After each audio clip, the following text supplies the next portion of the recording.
성도 여러분 안녕하십니까? 1월 25일 수요일이 되었습니다. 날씨가 몹시 차가운데 건강에 유념하시기를 바랍니다. 오늘 함께 읽으실 대목은 출애굽기 22장에서 24장까지가 되겠습니다. 그 중에서 오늘은 자비의 하나님이라는 제목으로 22장 21절 22절을 함께 묵상하도록 하겠습니다. 너는 이방 나그네를 압제하지 말며 그들을 학대하지 말라. 너희도 애굽 땅에서 나그네였음이라. 너는 과부나 고아를 해롭게 하지 말라. 아멘. 오늘 말씀은 하나님께서 모세를 통해서 이스라엘이 가나안 땅에 들어갔을 때 어떻게 살아야 될 것인가를 말씀하시는 내용 중에 일부입니다. 오늘 본문에는 하나님이 자비로우신 분임이 잘 나타나 있습니다. 우선 하나님께서는 이스라엘 백성들에게 과부나 고아를 해롭게 하지 말라고 말씀하셨어요. 여러분 고대 사회에 있어서나 지금이나 고아, 과부는 어려운 이들의 대명사 아닙니까? 우선 그들은 힘이 없고 그리고 그들은 연약합니다. 그리고 누군가가 그들을 공격할 때 그걸 방어할 수단이 없는 사람들이죠. 그래서 고아와 과부는 한 사회에서 가장 낮고 가난하고 연약한 존재를 상징하는 표현입니다. 하나님께서는 고아와 과부를 해롭게 하지 말라 말씀하셨어요. 그런데 단순히 해롭게만 하지 않으면 되는 게 아니죠. 다른 말씀들에서는 그들의 생계를 위한 대책도 말씀하셨고 그들을 제도적으로 보호할 것도 말씀을 하셨습니다. 또 이제 오늘 본문에 먼저 나왔던 것은 이방 나그네를 압제하지 말라는 거였습니다. 여러분 어느 사회나 외국 사람들이 섞여서 살게 되어 있죠. 지금 우리 대한민국만 해도 산업연수생, 유학생, 그리고 또 국제 결혼을 통해서 오신 분 등등 굉장히 많은 외국인들이 있어서 우리나라를 단일민족이라고 말하기 어렵다 하는 말이 있을 정도로 지금 다른 나라 사람들이 많이 와서 살고 계셔요. 근데 여러분 그들을 압제하지 말라 이렇게 말씀하는 거죠. 그런데 독특한 것은 하나님께서는 너희들이 과거에 어떤 처지에 있었는가를 생각하면서 이방 나그네를 압제하지 말라고 하셔요. 이스라엘 백성들이 430년 동안 애굽 땅에 살지 않았습니까? 그 애굽 땅에 얹혀 살았죠. 너희가 거기서 나그네이지 않았느냐? 애굽에서 나그네였던 그 일을 생각을 해서 너희 땅에 있는 이방 나그네들을 압제하지 말라 하시는 것이죠. 여러분 개구리가 올챙이 쪽에 생각을 하지 못한다는 말이 있습니다마는 우리가 형편이 좋아지면 우리가 어려웠을 때의 일을 잊어버리기 쉽습니다.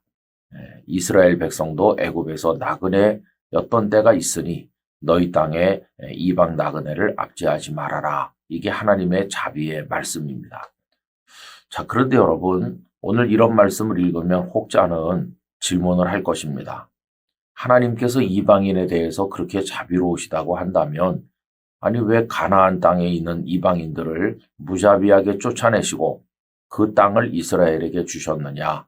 이거는 앞뒤가 안 맞지 않느냐라고 질문하실 분이 있을지 모릅니다. 사실 가나안 정복전쟁만을 보면 하나님께서 이스라엘에게 땅을 주시기 위해서 애꿎은 가나안 사람들을 쫓아내시는 것처럼 보이잖아요. 그렇게 해놓고는 무슨 이방인들에게 자비를 베풀라고 하시는지 앞뒤가 안 맞다고 생각을 할 수도 있겠죠. 그러나 여러분 그런 게 아니에요.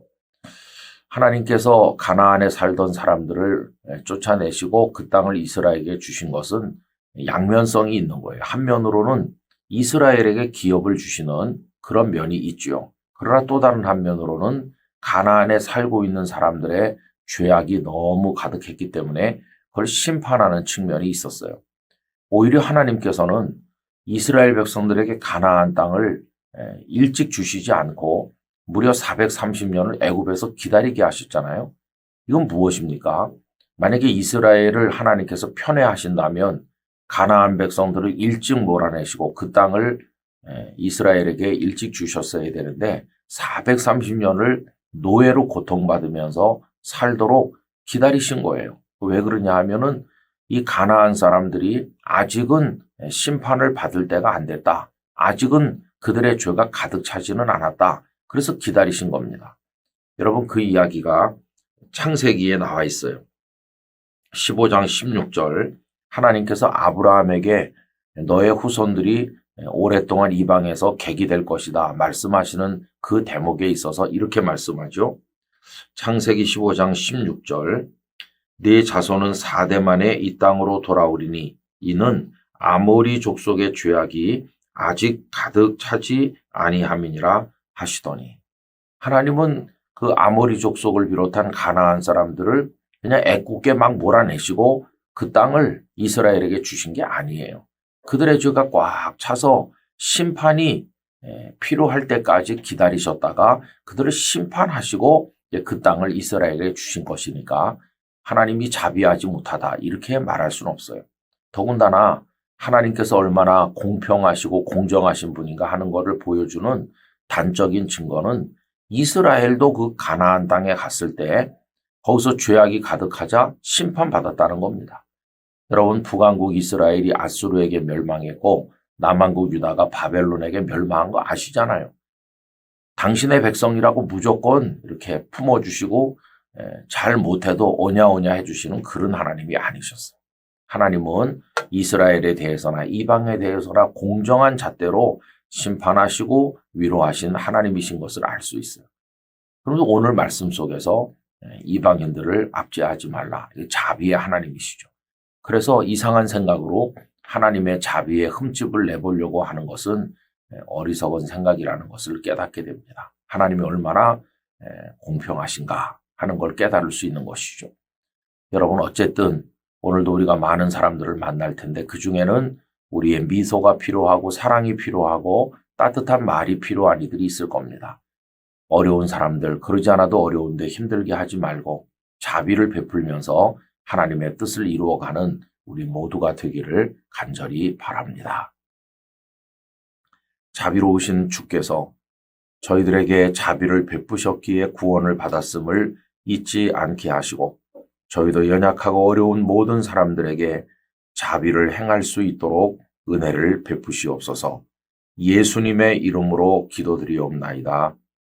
아멘.